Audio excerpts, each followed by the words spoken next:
My name's Chris. And I'm pissed off. So am I. This is the Washing Up Podcast, and this can almost go down as the week that Masterchef tried really hard to lose us forever. We go out for one fucking romantic evening. We've gone, you know what? It's the honeymoon. We're on the fucking Gold Coast. What do Gold Coast honeymoons do? They go to Dracula's. So we've had a few to drink. We're like, oh, let's just check Twitter during the fucking interval. Well, wasn't that a fucking mistake? Because here we are, enjoying a fucking show. This fucking drag queen with legs and the arse of an angel is entertaining us. And we find out Hoda's been kicked off the fucking show. All right, so we've got a little bit to get into with this. I've got a lot to get into with this, actually. I'm kind of over the general bullshit, and we talked about this last episode, and we said, and I have said this now for almost 2 weeks solid, we don't want to get angry at you, Masterchef. We want you to be better. We don't want to be one of those stereotypical reality TV podcasts that just sit here and take the piss out of things, but you know what? You're fucking asking for it. Look. I can go there. My inner drag queen is ready to fucking roll, and she's had a few. Look, I think, to be honest with you, look, people listen when we're ranting, and we love you for it. But we'd much rather be positive. Sweetness and fucking light. We really would. So the last 2 days have been horrendous. The challenge for last Masterchef, night, not our time here on the Gold Coast. We've been fucking brilliant. We've had fun. We had ice cream at the Youngerman Brothers. And we're going to talk about that a little bit later. Okay. So we're going to get into that. All right, shelve that. Yeah. All right. Just you lead us because I'm drink driving. I'm drink podcasting. Yeah, I technically had more than you, but I'm perfectly fine. Because as we know, alcohol makes no dent in me. And I'm like fucking Lamal. I'm a one-hit fucking wonder. I may have had two very large fishbowl-sized cocktails. It was in a skull, and the skull was literally the size of the human head. Yeah. And I had two of those. But alcohol doesn't affect me. Yeah. I had a full moon. You had a full moon. So let's get into it. So last night's challenge, which led us into this mess. Oh, that's right. We were talking about last night. Oh, yeah, no. This is where we're going to get into it. Now, we had guests. It was interesting this week because a few people have been messaging me this week because they've been going back through the archives, and thank you for doing that. Go check out the archives on iTunes and on whatever podcast app you use. Go check the archives. There's some really fun stuff there. A couple of people have been messaging me this week because they went back through the archives after the last couple of rants to find out the sort of stuff we do. And they're like, oh, I love these ranty people. They go like, see our sweetness and light stuff. They're like, what the fuck? I'm out. But where a lot of people ended up was last year's MasterChef episodes, and in particular the episode, What Even is a Wellington? Well, what even is a Wellington? Now, What Even is a Wellington is an episode which featured our discussion about Carly, and that Carly made a sweet Wellington, which was pineapple wrapped in pastry, which is not a fucking Wellington. Now, if the real Wellington was alive, he'd be like, fuck off. Duke would just be pissed. I went through and I had a look and I ranted and I raved and I carried on. At least to Napoleon if you found that kind of Wellington. And after ranting and raving about it, like I sort of pushed it to the back of my mind. And I've been reminded about it this week. You've been triggered. I have been, and I've been sitting there. Say, like, we're staring down a lot of psychology bills. We are. Look, to be honest with you, the only reason I'm not yelling is it's because I'm fucking doing it for us. And also, it's 11:44 and we're in a hotel. Oh yeah, and right. I don't really want to cop it from the neighbours. So that's the only reason why I'm not yelling, because I would love to. Do you remember when you probably didn't do it? When you're like a teenager and you come home drunk and you try not to wake people up, and all you can hear is shh. It's totally us now. Anyway, so last night's challenge, it's Sweet Week, remember. Now, I need you all to remember this. I need you to put it in your mind. Because last night now, the reason didn't fucking look like a Sweet Week. You know what it looked like? Fucking every other group challenge we've been doing so far. You know what I'm missing? Nothing, because it's the other fucking group challenges we've been doing so far. We might have been missing some sweets. So I'm steering as hard as I can, folks. I'm steering as hard as I can.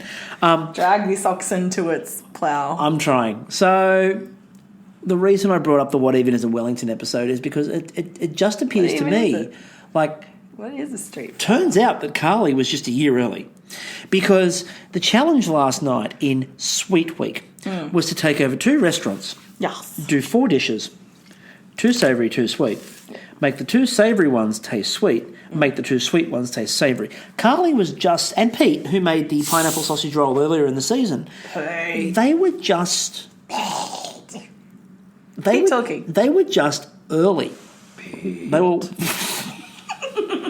They were a year early, because those dishes last night the judges would have filled with praise, and it would have been useful. I mean, Carly got praise for her sweet Wellington, but we won't go back into that. If you want to find out how much I hated that, go back and listen. Yes. So this challenge, make the sweet savoury, make the savoury sweet, I'm sorry, it doesn't count as Sweet Week. I don't care if you want to make the savoury feel like it might be sweet, so therefore you can say, well, it's all technically sweet, right? This is Sweet Week. The other really important part about Sweet Week is tonight, and we're sort of going to mix the two together because there's not much to talk to about last night's. Tonight you had Kirsten Tibble. Oh, she's fucking awesome. One of the finest dessert makers around. Oh, what do we do? And we used Kirsten Tibble As a fucking barrel girl. basically as a barrel girl. We used Kirsten Tibble. All she needs to be doing was selling some fucking raffle tickets, right? Had some meat trays there, we would have been sorted. Yeah, she was fucking amazing. Like, okay, who else? Who else? Name me someone off the top of your head. Leonardo da Vinci. Could make a fucking chocolate wheel. I'm sticking with that. Like, that is so meta. I'm sticking with Da Vinci. And I'm talking about, like, the concept, not the I'm about to say, I don't know if meta's good at chocolate work. We'll find out later. Look, he's as good as anyone else has been this week. We never found out, unfortunately. He went home before that. Yeah. So, all right, steering back in. We're steering into the skid, folks. We're steering into the skid. Yes. So, Kirsten Tibble. you had Kirsten Tibble, and rather than use her for her strengths and use her for what she's good at and get them to make a Tibble dessert. Like, do we remember last year when they had to inject an egg with fucking caramel? Oh, how can... there are some people... Eloise. Fucking nest. Eloise is never going to forget that. Ben Ungerman, who we'll talk about a bit later, will never forget that. As I said to Eloise last year... As I said to Eloise last year on the podcast when she came on, I said, at least you went home doing something that, we all do every day, like, injecting an egg yolk with caramel. That's a regular occurrence. So I've taken to that's all you do now. That's all I do now. I'm like, I go in and I order my brunch, and they say, "How would you like your eggs?" And I'm like, caramel injected into my yolk, please. So they had Kirsten Tibble around, and in the episode, and she made them a chocolate wheel. They spun it, then they gave everybody the wedges, and then she just walked around like an extra judge. There was nothing else to it. You're not Shannon Bennett. There was no instruction. There was no guidance. There was no you need to make this, you need to make that. It was a waste of her when you could have used her last night and got them as a team challenge to maybe she gives them a couple of desserts and do it that way, or get her to give them the idea of, you've got to decorate something, or I don't care what you do, but you can make better use of her. You can make Hero the sweet, because it's Sweet Week. Like, it's almost Fuck all the savoury off. It's almost like they ran out of ideas. This week we're pushing for the Diabetes Association of New South Wales and Australia to get some more people. Here's the dumbest point about this. The dumbest point about this is they have had the philosophy on how to do group challenges so routine that they know what they should be doing. Yes. They put the groups together. What they should have done is put the groups together and got them all to make 2 desserts. Yes. Right? And then they have to sell them to a group of people coming in, and the people who sell the most desserts win. Congratulations. There you go. Done. Fine. Or good. Just dessert it up. Dessert for dinner, just fucking do that. But no, for the group, we've all been there and bought a Bavarian and called it dinner. But for the group challenges, though, they could have grabbed a top of Sara Lee and went, "Fuck it, this is great. Do this for lunch." But for the group challenges, they've got a format. Right? You've got a format, and we've criticised you for not straying from the format, but this is the one week you shouldn't have strayed, right? Because this was stupid. Because the challenge last night, to give you an idea, I started on Twitter rating Beatles albums, and people came along with me on the ride, and we rated the Beatles albums beautifully. But the challenge last night was not much of anything you had the kitchen in one of them got set on fire briefly, but that was like not much of anything. It was just smoke on the grill because they were doing salmon. And there was oil in the skin and oil on the grill. No, you see what they were doing is Kristen was helping the titles people to get the explosion right. Oh yeah, they were like, we want to do it live. Yeah. And Kristen's like, gotcha, babe. I'll just like get his kingfish on with fucking tons of oil. Sorted. Once again, Marco Pierre White. It's almost like they're trolling. It's almost like they're trolling Marco Pierre White now that he's no longer on.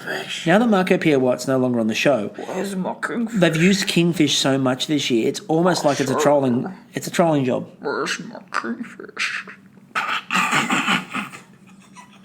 Keep going. I feel like a puppeteer. I really feel like a puppeteer right now. So it wasn't really a theme that worked. I think, as Kira put it, this show has outwankered itself into oblivion. Look, I think there are times when sweet and savoury go well together, like when you dip your chips in your sundae at McDonald's. Look, Khan had a really interesting idea with shit from my mum for doing that for the first time. Catherine tried it, and then she got into shit, and then I wanted to do it, and she'd already done it and told us how amazing it was. And then I tried to do it and I got into trouble. It's like, fuck you. Fucking, favoritism. We know how that goes. We've got favoritism in Masterchef.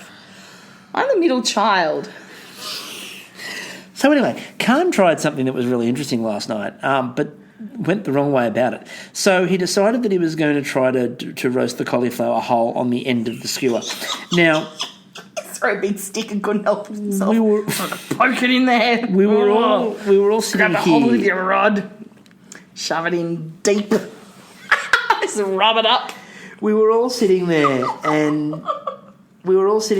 last night watching. We had friends over, and there were people on Twitter commenting at the same time. It was like, Khan, you should put that in the stem, which is the solid bit of the cauliflower, not in like the bit that's going to fall apart of the cauliflower. Path of least resistance when you're shoving your rod in.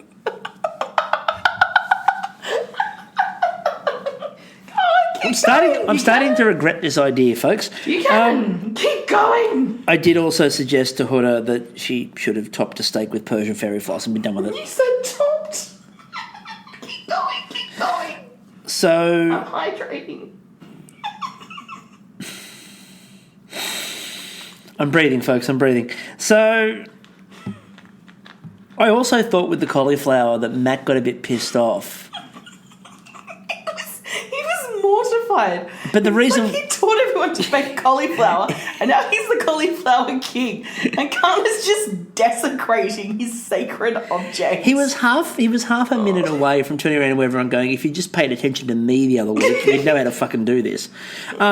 Leah also brought up a great point on Twitter, which was she commented on there was a quote in the judging, which is for me one of the dumbest sentences in the history of MasterChef judging, and that's a long list. The sentence was, "The sweetness isn't part of the hero."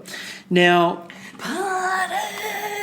can anybody actually tell us what the fuck that means?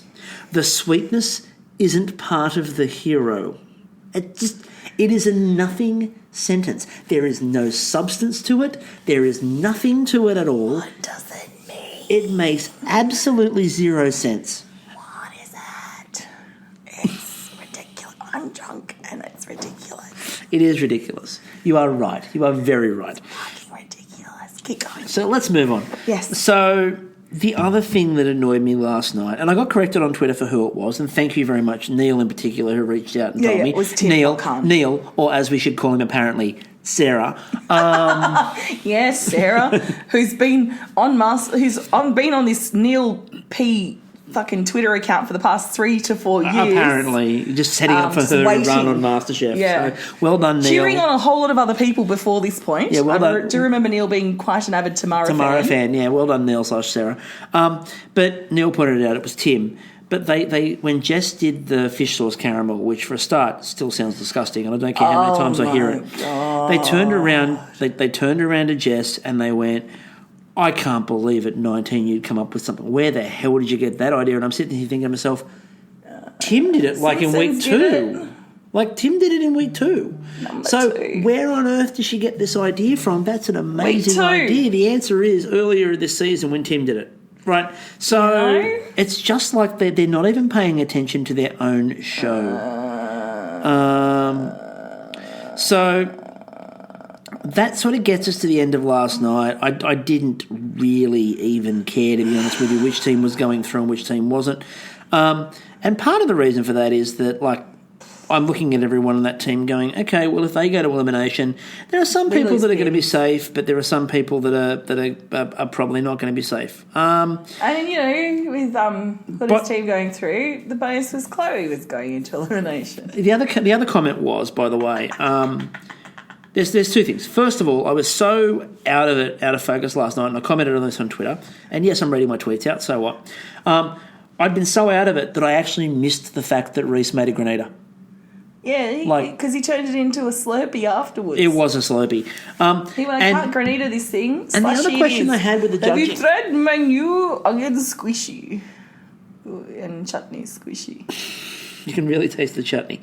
So the last part of that was, though, when they were judging the desserts, there was one of the desserts they judged, I can't remember which one it was, and they went, this is a bit savoury. And I'm sitting there going, that was the brief.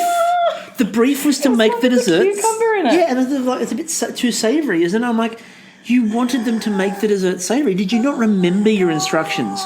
So anyway, one team won, one team lost. They were so confused. They didn't even know what they were fucking judging by the end of it all. All right, so we were not doing this tonight. No. It's pretty obvious from Christy. We were not doing this tonight. And then we're sitting there, and I turn my phone on at interval after I've ordered another big cocktail, and I turn the phone on. Do Twitter rage? And Twitter is melting, and my phone is going nuts, and I'm getting all these people going, if you happen to be home... No one tags me in it. You know why? Because he's got the washing up account. So Chris is all popular. So if you want to reach out to me at Muse Madam K, just little old me, he might be the fucking brains of the podcast and the guy who pushes the buttons and shit. But I'm not Chop Slipper.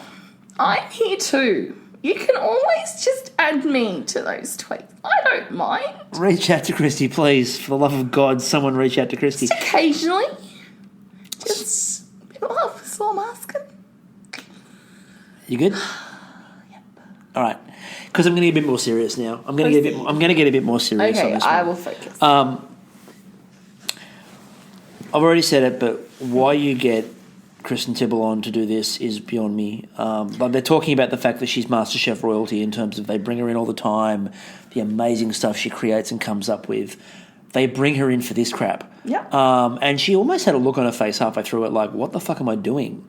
Like, why aren't I doing something? Her appearance fee must have been fucking Think about how much they basically paid her to make a chocolate well. Yeah. That's insane.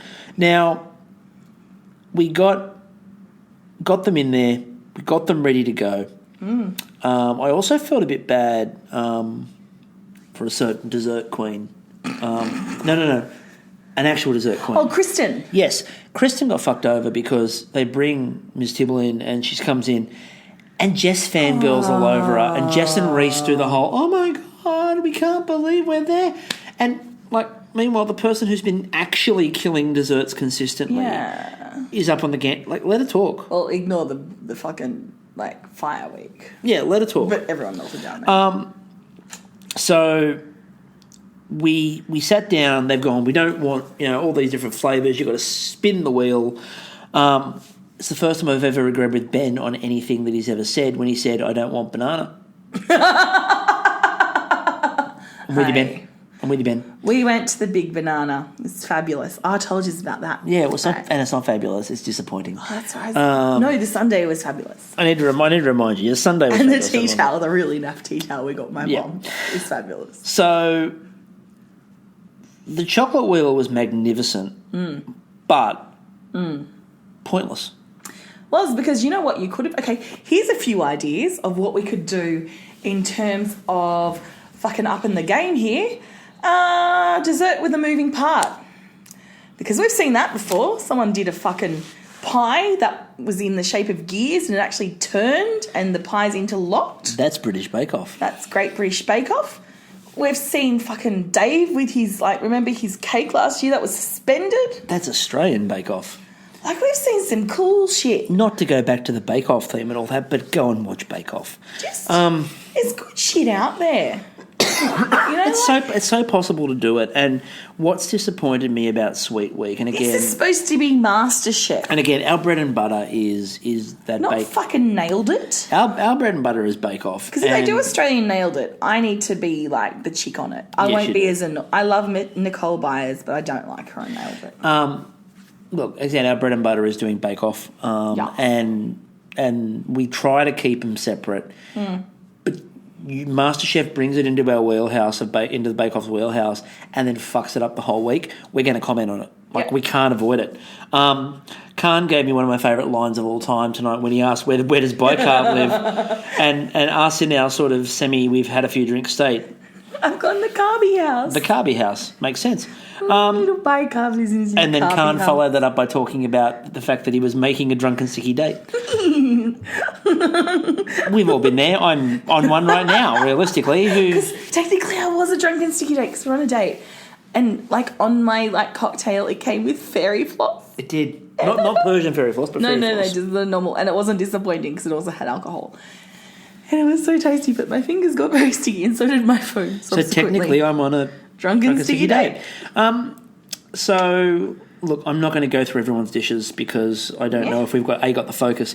But two, okay, I do want to say Brendan's dish looked amazeballs. Khan's dish looked amazeballs. You two deserve to be in the top 10. Well done, boys. Yeah, Khan's looked great. Brendan's looked great, but I'm going to talk about Brendan's in a minute, not to criticise Brendan, but to criticise anomalies in judging. So we'll come back to that.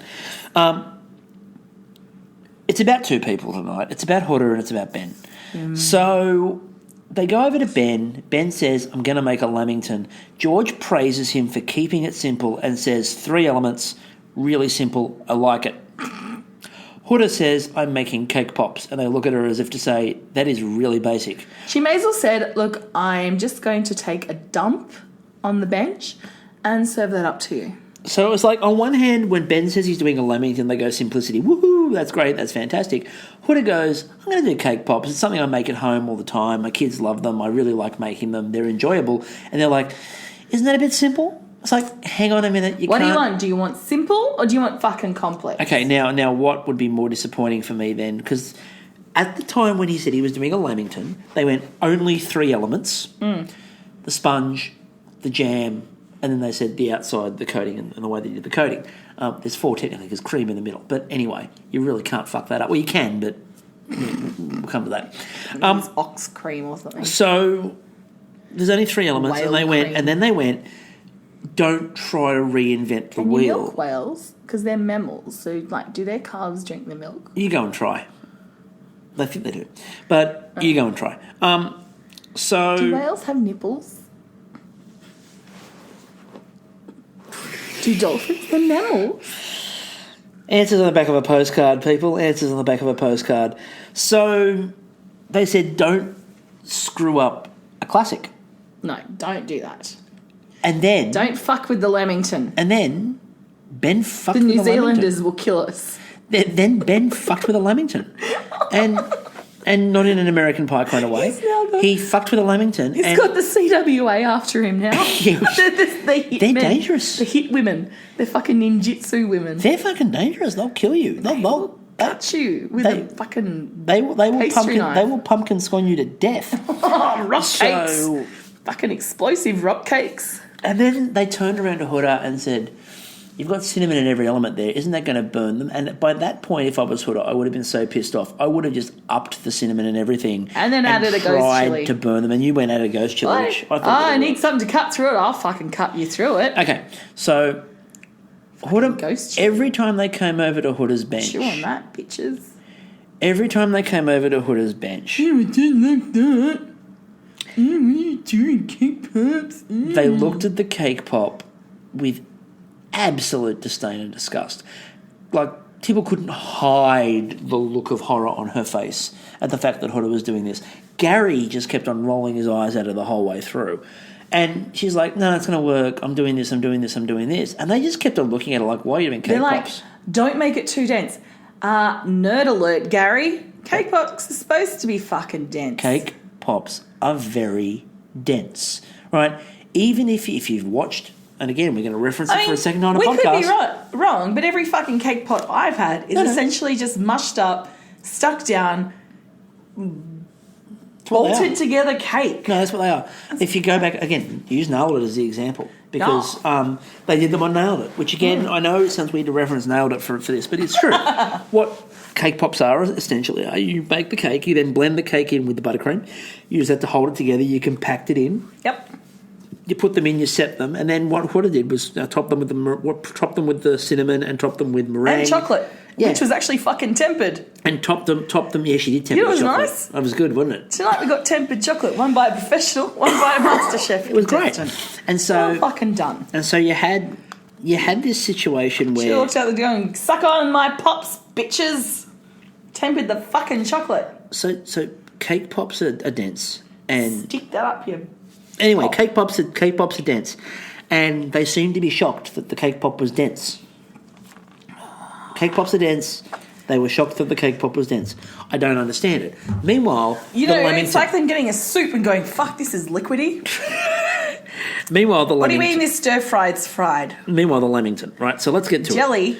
That's the consistency of fucking jelly. The lamington, or as I sort of think of it, the ghost of a lamington, because no, I know where he got his inspo from. My friend is the son of Cube Dad, and I was reminded of Cube Dad tonight because he shared a memory. Oh, because it's his dad's birthday. So if you haven't seen it, Google Cube Dad, and it's my friend's dad, who became a bit of a viral sensation because he had this cube that he lovingly took photos of and was sharing with the family. So one of his sons, not my friend, his brother, showed this dad with this cube in these photos.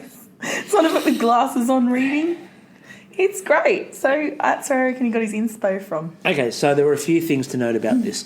First of all, the sponge looked like it was well made, so good for you. What do you call this, love? Sponge cake. And you call this stuff on top? Shit. Fucking shit. So there were a couple of things that Ben decided to do. First of all, he decides to melt down the coconut white chocolate wedge and use that to dip the lamington in, which made it look like it was albino. It looked like a whale had gone past and creamed itself. Secondly, the jam. So the jam that he had, first of all, he put it in, chilled it, got it out, it was runny. At that point, I was yelling at the screen, have you heard of pectin? Most people would have used pectin to set it. Even I know you need to use pectin to set jam. He didn't use pectin. He used gelatin. He used gelatin. And so as a result, you got jelly. You know what you should have made? Lamington tureen. But what he got was some runny bits and then some jelly bits and then some runny bits and then some jelly bits. He's just experimenting with textures.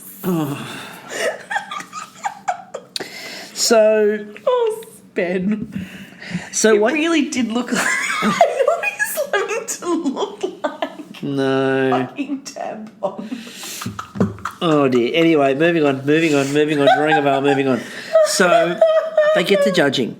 The judges consistently said to Hoda, don't put cinnamon in everything. Don't put cinnamon in everything. Because that's bad, okay? So Brendan comes up. And it looked amazing. It looked great. And guess what he did? But Brendan's dish is officially referred to, and I got a picture of it. Brendan's dish is officially referred to as cinnamon roti with cinnamon ice cream and cinnamon caramel. AKA cinnamon on everything. Yep. Then when Hoda came up with the cake pops. Oh, she's got cinnamon everywhere. No, when she walked... some relief. When she walked up, before they even got to that bit... So do we, judges. So do we. Okay. When she walked up with the cake pops, there was a look of rage on everyone's face. They were like, I can't believe you're actually making us eat a cake pop. Secondly, and this is a bit Suck her balls. All right, this is a bit where I'm actually getting ultra serious because I'm really angry about this. All right, I'm shutting up. Right, Matt Preston turns around to Hoda and says, right, so cinnamon and a dessert, and what sort of desserts contain cinnamon? And she goes, baklava. And he goes, and yet you bring us cake pops. Now, I'm sorry, Preston, but you want people to grow. You want people to make things outside of their wheelhouse. You want people now to start doing other things, unless you really like them. We'll come back to that, though. But if you don't really like them, or if you don't really think of them as a favourite, you're like, well, why didn't you keep making all the favourites that you used to make? Like, you've made us phyllo before. Why don't you make? Why don't you the person? Why don't you the person that does Middle Eastern sweets? Why don't you just make us baklava? But that is fuckers, if you wanted baklava, you should have fucking said it as the fucking challenge. That is stereotyping of the highest order. It is, for me, disgusting that, like, no one else walked in, they didn't look at their cultural background and go, oh, why don't you make us this? Oh, why don't you make us that? Ben, why didn't you make us something cyborg-related? There was at no point did that happen. Right? It didn't happen to anyone else. Hoda walks in, and what they show, I mean, it may have, and they edited it out, but to be honest with you, I don't care if it was edited out. But they didn't demand put it in. anything else from anyone else. No. You know what I mean? Like, it wasn't even, like, putting aside the cultural stuff too, it wasn't that they said to Ben, you know, what else could you have made with coconut? And pushed him to say something like, I don't know, a coconut panna cotta. And like, well, why didn't you bring us that? Like, he fucked up, completely fucked up, to the point where he was saying, I'm going home. It looked he didn't pretend. Shit. Ben wasn't sitting there going, oh, I might stay with this. Ben was openly saying, I'm done. It looked like guano on top. Now the problem is, though, that Hoda presented them. They had judged those cake pops before they'd even threw it in at their mouths. Before they tasted them. Then they tasted them and went, oh, they seem a bit dense. And as we said, it's obvious they don't know what a cake pop is. But they were shitty before they even had to eat it. Yeah, they knew. But before they even opened their mouths and ate the cake pop, they had already decided Hoda was not necessarily going to be the one to go through. They had decided the cinnamon was going to be too much. They decided the cake pop was going to be too dense. They decided a cake pop was beneath what they should be doing. All of that was decided before they had even tasted it. Then, when Ben brought in, and again, I am using the word lamington really loosely at this point in time. No, his cube of shit. No, he didn't even describe it as a lamington. He described it as my take on a lamington. Because even he admitted it wasn't really a lamington. Don't even associate yourself with it, but like disassociate. Just say it's a wrongington. Look, I'm going to give Ben some credit. It's a lamington. I'm going to give Ben some credit. It's a lamington. It is, it? but I'm going to. I used a pun. You did. And it's appropriate. It is. I'm going to give Ben a little bit of credit because Ben, in no way, shape, or form, tried to talk his way out of this. No. Like Ben walked in there, and they went, you know, are you happy with this? And he goes, I'm not as happy as I should be, and I think I've probably made my last dish. I don't want to have, but I think I probably have. Right? He was open about the fact that he should have gone home. Everybody else seemed sure of the fact that he should have gone home. They walked in and they looked at Ben and they went, Ben, basically, that was absolute crap. The jam was horrible. You know, the coating was terrible. It wasn't put together very well. You didn't even shave your own coconut. You used Hoda, your cake pop was dense, and there was cinnamon in it, and that is why you are going home. It's like, what? What? And you can see everybody else in the kitchen was like looking at it going, what? That makes absolutely no sense. People were bursting. Kristen was all of us. Reese was all of us. I did the same thing, Reese. I had to do the whole push my fucking glasses up and what? Tears from my eyes. I didn't fog up my glasses. Jesus Christ. It is quite clear, and we say this now a hell of a lot, they know who they want and they know who they don't want. And they seem to be judging it on those foundations. Now, we're not going to get into that now. It's probably not the time to get into it now because we've already gone to the normal length of an episode. We are hoping, and look, when I say this, you all know what I mean. We're hoping in the next week or so that we'll be able to have something more up involving this episode. Hint, hint. Hoda, we know you're fucking listening. You're going to come on the podcast, right? So we're hoping the next week. When we're home and got Wi-Fi. Yeah, we're hoping the next week that's going to happen. And I think a lot of people probably expect that to happen. And look, yeah, Hoda was a favourite of ours, but by Twitter tonight, Hoda's a favourite of everybody. Well, we're no bloody, you know, we're just like the judges. We have our biases. What can I say? But we're also fair on it. Yes. Like, was the cake pop one of the best dishes of the night? Fuck no. No, it wasn't. Was it I better? wouldn't have eaten it. Sorry, Hoda. Was it better than a falling apart lamington that wasn't real? Yes, it was. If I had to choose between those two, you know what's going into my face? Hoda's balls. And I grab a stick, shove a ball in my face. So the main reason, apart from Keep the it fact classy. that you all really wanted this, and remember, you asked for this. You asked for this. You Tweet me. You really did ask for this. Tweet all your complaints to Muse Madam K. Muse Madam K, because I couldn't use. You'll find her. It's not difficult to find. Sunday night, Yes. right? We will be podcasting Sunday night, probably with less alcohol. Ironically enough, we'll be in wine country at the time, but I suspect there will be less alcohol involved. Our homeland. Yeah, I suspect there will be less alcohol involved. Our retirement now, plan. on Sunday night, Yes. we will be giving you some interesting information. We have worked with a former Masterchef contestant who's... Okay, we'll just give it away. All right, we were at Ungerman Brothers Ice Creams today. Twitters, didn't we? No. I put up a guess where we are and indicated it and hinted at it, but I haven't put any of the pictures up. So I put up the photo of the Ungerman Ice Cream, so they sort of know where we were. But I haven't put any other photos up. So good. They're all coming. There are photos coming, and we're going to talk about it in a bit more depth later.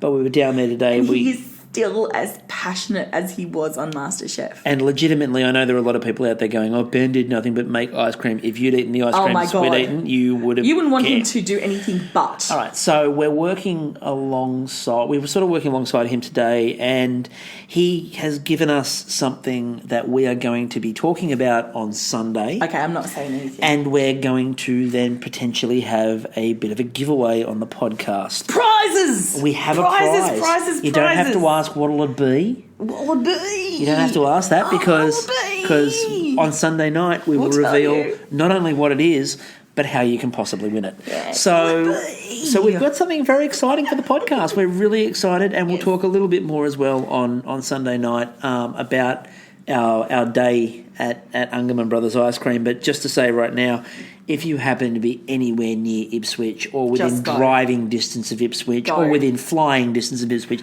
get there and go and have ice cream. It is genuinely worth it. If we'd have known the kind of little cul-de-sac that he's in, we would have planned a night out because there's a couple of good restaurants there. There's a brew house. Yep. And there's the Ungerman Brothers for dessert. I would have gone to all of it. And I'm not, and you know this, I'm not a massive sweets person and I don't eat a lot of ice cream. But that was incredible ice cream. The man is blessed. So we will talk a lot more about that on Sunday night when we've got some time to fill. Yeah. We'll also talk a lot about what we're going to give away, and we'll come back and try to hopefully re-steer this ship. Now we've got the top 10. Mm-hmm. So hopefully MasterChef has had its little wobble. I'm not holding my breath, but I'm hoping that the wobble is done with. Me too. So until Sunday night... No, we need to do our shout-out. Oh, there's a shout-out? To our Norwegian fan. Oh, that's right. We do have a shout-out. You're right. Oh, my God. We've got a Norwegian fan. Look at you remembering stuff. Hello in Norwegian, if I could speak it. Hello in Norwegian. I love the fact hello in Norwegian. Well, because technically you'd go like... hello in whatever country it was, and then you go, and that means hello in Norwegian. I'd read it out, but to be honest with you, the problem with reading it is that you'll get angry at me because it's on our. You know who I'm hoping that Twitter fan account. is? I'm hoping it's Alexander Ryback. Oh, I'm hoping Alexander Ryback, he of the fairy tale fame of Eurovision, is actually our Norwegian fan. That would be really cool. I'm not going to lie. It would be really awesome to have Alexander Ryback. Have the Ryback as... But if you're not Alexander Ryback, still love you. So you're scrolling trying to find them, aren't you? I found them. So, Astro Newth. Oh, nice. So Astro Newth? Yes, who did say, and I'll quote directly here, nothing says quality like the washing up. Yeah. This podcast tonight, I think, proves that nothing says quality like the washing up. We are a high-quality exercise. We are a high-quality enterprise, and we do nothing but produce the finest quality podcasts alive today. We produce the finest quality podcasts that feature the word felching probably more frequently than it should. Okay, so I'm going to steer this puppy into the parking spot. You just relax. I'll just steer her into the parking spot. Say goodbye. Yeah, we're going to. Bye, everyone. So, on that note, I'm still miss Chris. you. I'm I'm still Christy. And we will catch you all on Sunday night. I love you.